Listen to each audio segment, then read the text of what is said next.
Eis que chega o nosso último vídeo de cobertura da Mostra Internacional de Cinema. Foram quantos? 7 vídeos. Esse é o 7º. Ó, Labuta.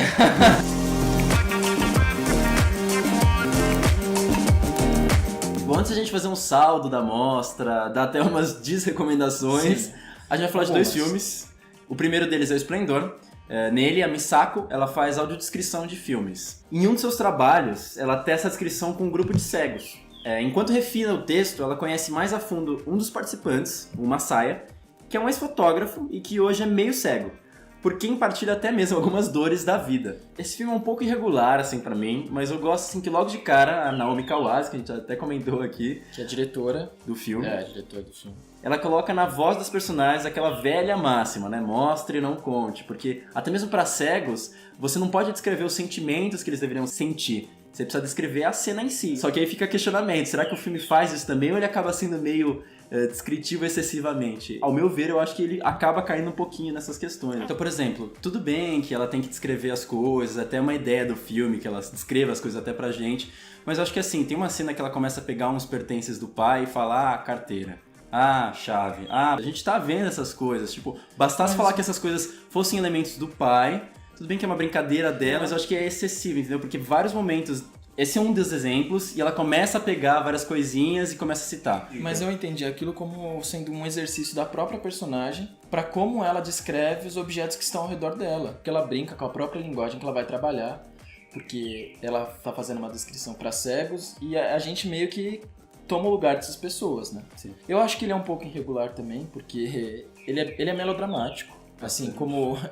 O cinema dessa diretora costuma ser já um pouco melodramático, né? Sim. É engraçado que os japoneses, eles são mais contidos, né? Mas nos filmes eles parecem expressar bastante... Externalizam muito os sentimentos, né? Chega a ser, às vezes, um pouco cansativo. E nesse filme eu acho que ele sofre um pouco desse problema, dos personagens, enfim... sentirem demais as emoções. Às vezes, não só o problema de eles sentirem demais, porque eu acho que isso não é um problema, mas a gente às vezes não consegue entender o motivo desses sentimentos tão externados, assim.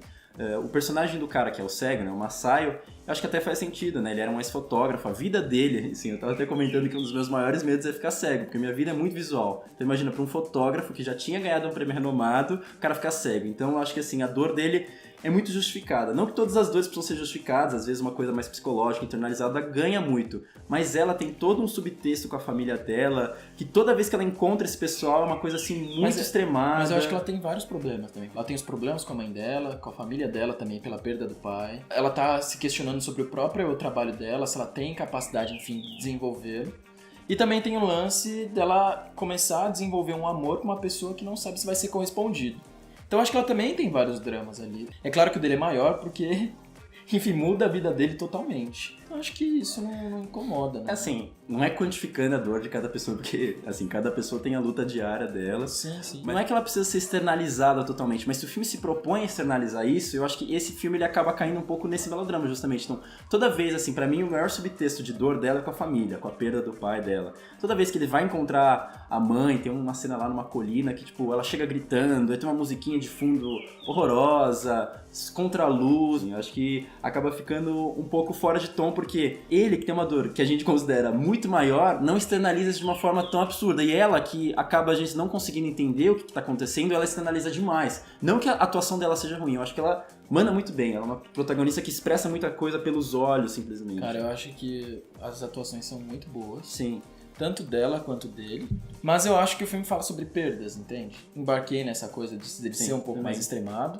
Eu resolvi aceitar isso desde o começo, porque eu percebi que o filme seria assim. Desde quando eu vi o trailer eu sabia que o filme era assim. Então eu já fui meio que aceitando que ele trabalharia dentro dessa dinâmica. Sim. Eu acho que assim, no começo do filme ele até funciona isso bem, mas conforme ele vai se encaminhando para um final, que ele precisa criar um desfecho, precisa, enfim, juntar o casal, não juntar o casal, fazer meio que um saldo dessas dores, ele acaba pesando um pouco a mão. Me incomoda mais, eu não acho que seja horrível, talvez um pouco fora de tom, é a trilha musical. Porque em alguns momentos eu acho que ela não precisaria existir, porque já dentro do diálogo, dentro da atuação dos personagens, já vê o drama, então não precisa. Eu não acho uma música horrorosa. Não é horrorosa. Mas assim, eu acho que... Incomoda um pouco, assim. Ela incomoda, assim. Eu acho que ela passa um pouquinho do tom. Isso é o que me incomoda mais no filme. Não tem essa questão também da luz, que todas as cenas, assim, principalmente no final, mais uma vez, é excessivo, sempre ficar contra a luz, uma coisa assim absurda, que você não consegue nem enxergar, pra criar um discursinho no meio de uma colina, o pessoal falando e tudo mais.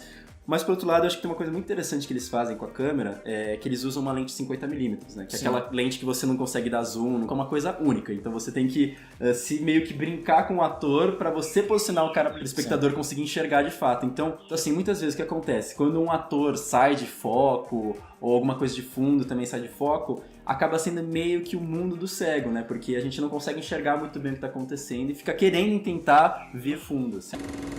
Enfim, por mais que eu acho que ela erre um pouco, assim, na questão do tom, eu acho que ela suscita umas reflexões, assim, até que bastante bacanas. Eu gosto particularmente de uma que o diretor que inspirou esse filme que ela tá fazendo na audiodescrição comenta que ele não sentiu uma coisa que ela tá tentando colocar como sentimento, mas se foi o que significou pra ela, é o que importa. E acho que é justamente isso que não só o cinema dela, pra fazer essa audiodescrição, tem que suscitar nesses cegos, assim como o cinema de modo geral tem que suscitar na gente. Não importa o que o diretor queria significar, se suscitou uma coisa pra mim que é totalmente diferente, faz sentido argumentativamente, eu acho que isso que é importante. Poder cada um tirar a sua própria interpretação de cada filme que assiste. Então, por favor, não briguem quando vocês forem falar sobre cinema. Não briguem, mas saibam escutar o outro. Não tem certo ou errado, né? Bom, agora a gente vai falar sobre Human Flow. O filme trata sobre a crise migratória mundial, de povos que sofrem com perseguição política, religiosa, pobreza, guerras. Então fala... De fronteiras ao redor do mundo, de muitos refugiados em várias circunstâncias. Então na Ásia, na África, até mesmo no México, dos Estados Unidos. Ele narra o percurso dessas pessoas tentando migrar para países em que sejam mais desenvolvidos. Eu acho que assim, logo de cara eu vou comentar sobre o final, que é um filme que assim, não é tão spoilers porque é um documentário, né? Ele conta justamente essa trajetória de vários povos. Eu gosto muito de como ele faz a montagem final, de como ele junta todas essas histórias que a gente conheceu ao decorrer do filme, corte de vários desses momentos. Então é como se ele passasse essa mensagem no final de que o mundo no final não vai ter essas fronteiras, porque concatena todas essas realidades, todos esses credos, todas essas culturas, e a gente acaba virando uma massa só. Embora eu acho que ele nem seja tão otimista assim, ele discute essas coisas, mas acho que ele não apresenta uma solução pra coisa. O engraçado é que eu falei sobre países desenvolvidos, mas quando esses países vão resolver certos problemas na hora de acolher essas pessoas, eu acho que eles precisam se desenvolver ainda muito mais, porque eles não sabem como lidar com esse problema hoje que assola o mundo inteiro. É uma questão geopolítica, assim, né? Você vê, por exemplo, a União Europeia, que tem toda aquela questão de divisão equitativa dos povos, de qual país deve receber mais, por exemplo, uma Alemanha mais envolvida do que receber, por exemplo, uma Grécia. Só que você vê que é tudo um caos, assim. Esse filme, ele mostra justamente isso, concatenando várias realidades muito diferentes. Acho que esse caos é muito interessante. E uma outra coisa que ele critica bastante é que, na teoria, esses países são muito friendly, eles aceitam todas as pessoas, a igualdade. Mas a gente vê que na prática é totalmente diferente disso. E essas pessoas, elas enfrentam muito preconceito, enfrentam muitas barreiras para que elas consigam talvez chegar nesses países, né? Então, eu acho que assim, essa parte do filme é muito interessante, dividiria o filme até mesmo em duas, assim, essa questão mais globalizante, desse alarde, dele mostrando toda essa questão muito geopolítica. Eu acho que ele funciona muito bem, justamente por misturar realidades muito diferentes numa coisa só. Só que na questão humanista, eu acho que o filme peca um pouco. Por quê? Eu acho que a primeira coisa a gente acaba vendo todas essas migrações e tudo mais, ele até tenta conversar com algumas dessas pessoas pelo caminho, só que eu acho que o filme ele se prende muito em entrevistar pessoas que são especialistas. Aí ele conversa com essas pessoas, eles falam, não, tivemos muitos depoimentos muito tristes, e quando a gente vai escutar um discurso mais emocionante, ele não tem a mesma força, não tem o mesmo impacto que a gente estava esperando desses discursos de antes. Mas você não acha que esses discursos, eles ajudem a equilibrar e de alguma maneira dar um norte, explicar para as pessoas o que tá acontecendo? Que nem você falou, que ele balanceia. Eu não acho que tem um balanço, porque eu acho que ele pesa demais para os especialistas. Ele não fala dessas outras pessoas. E aí eu acho que ele acaba pendendo muito para um negócio mais tecnicista, dessa questão globalizante, e a gente não consegue simpatizar, empatizar pela dor desses caras por conta da gente não conseguir escutar esses discursos. Você não acha que se dá muito mais pelo número de pessoas que ele entrevista, pelo número de países que ele mostra, do que em si dar voz para essas pessoas que são uma linguagem mais técnica? Ele deveria dosar, ao meu ver, mais especialistas e mais civis. Porque assim, todas as vezes que ele vai entrevistar uma pessoa, sei lá, uns 3/4 das pessoas que ele entrevista são especialistas. Bom, eu também acho às vezes um pouco problemático você dar voz pros especialistas, porque eu acho que o legal do documentário é você dar voz pra quem às vezes não teria oportunidade de falar. Que a gente comentou no Visage Village. Sim, também. sim. Eu acho que essa é a parte mais mágica do documentário, assim. Você poder ouvir pessoas que talvez você nunca ouviria. E eu acho que eu concordo com você também nesse fato de que dar essa linguagem mais técnica, isso tira um pouco, deixa o filme um pouco mais frio. E nessa questão técnica, acho que ele mesmo... Ele tá falando Ai Weiwei, o diretor. O que faz o filme, a gente acabou não comentando. Não falou de quem era o diretor, mas é dele, tá? O filme. Numa tentativa, assim, de aproximar, engajar a gente mais emocionalmente, ele se coloca como um dos mais personagens que vai estar lá interagindo com as pessoas. Só que nem a gente comentou no Visage Villages, eu tava até fazendo uma cutucada nesse filme, que muitas vezes o que acontece, ele vai lá, chega nos personagens e fala, eu te respeito. Só que ele não mostra que ele respeita, porque ele não dá voz a essas pessoas que nem a gente tava comentando antes. Então acaba sendo muito mais ele entrando, fazendo uma brincadeirinha lá com os personagens, a gente dá uma risadinha, o clima tá mais leve agora. Só que a gente não tem engajamento sentimental com nenhum desses personagens. Mas tem uma coisa que eu acho muito legal, tem um momento que ele vai para os Estados Unidos, ele tá falando sobre a barreira entre México e os Estados Unidos, e ele é crucial, porque ele meio que é um personagem que ele vai conversar com um dos guardas, só de um simples diálogo, você entende muito bem qual que é o problema ali que o México e os Estados Unidos eles enfrentam ali. Então eu acho que nessa parte ele foi um personagem muito bom. Exatamente. Sim, então não é sempre. Sim, mas nessa parte eu acho que é muito funcional a presença dele. Eu acho que o filme ele é muito longo. Como eu disse, acho que são muitos depoimentos. Eu também não me senti tão emocionado pelo filme. Eu acho que também o documentário não precisa emocionar sempre. Esteticamente é de tirar o fôlego. Ele tem planos aéreos belíssimos. Porque tem os planos assim que ele consegue mostrar o número de pessoas e consegue entender a dimensão dos problemas. Exatamente. Que é a migração hoje mundial. Não, e assim, você vê que elas são meio que formiguinhas, né? Você vê o caminho delas, o traçado e tudo mais que elas fazem. E eu acho que isso é muito interessante porque assim, você pode estar na China, você pode estar na Rússia, você pode estar onde você estiver. Todas elas são formiguinhas, o que de longe faz com que elas sejam todas iguais, seja você um alemão ou seja você um sírio. E acho que essa dimensão globalizante, mais uma vez, funciona muito bem.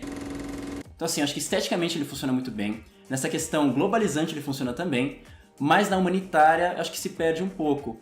De qualquer forma, acho que a mensagem que ele passa dessas migrações que são feitas desde o primórdio da humanidade, que inclusive formou ela como ela é hoje, né? Você vê esses problemas eles sempre voltando, e cada vez piores, as pessoas não sabendo lidar, e pessoas que antes eram imigrantes acabam agora julgando os novos migrantes. Bom, então aqui só pra fechar, eu acho que uma coisa boa é que se você não conhece muito sobre o assunto, esse filme dá um bom panorama, você consegue entender mais ou menos aí essa situação, que é muito mais complexa do que o filme mostra, porque se ele fosse mostrar realmente, daria um filme de dias, assim.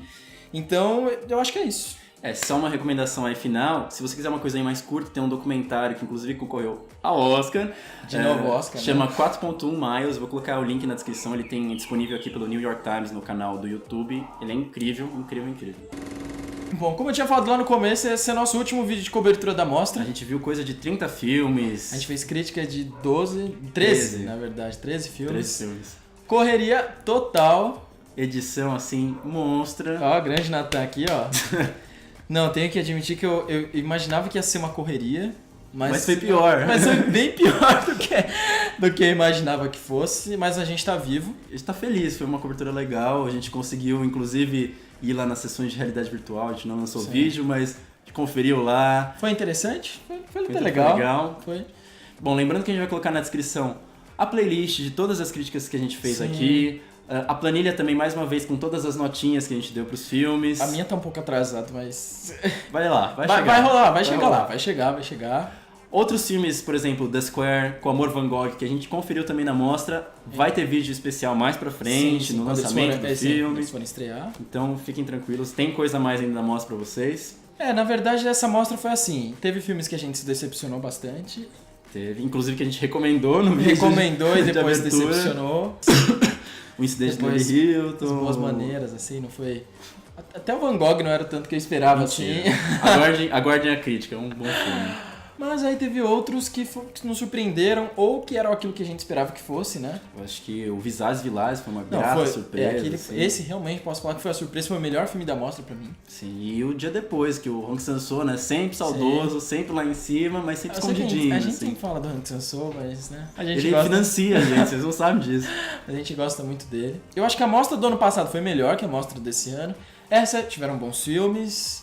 Mas, assim, foram poucos os que me surpreenderam muito. No passado tiveram vários filmes que me surpreenderam. Então é isso aí, a gente se vê na mostra do ano que vem, a gente se vê agora no Festival Mix, que a gente vai cobrir já também. Exatamente, Festival Mix bem legal. E agora é isso aí, acompanha a gente.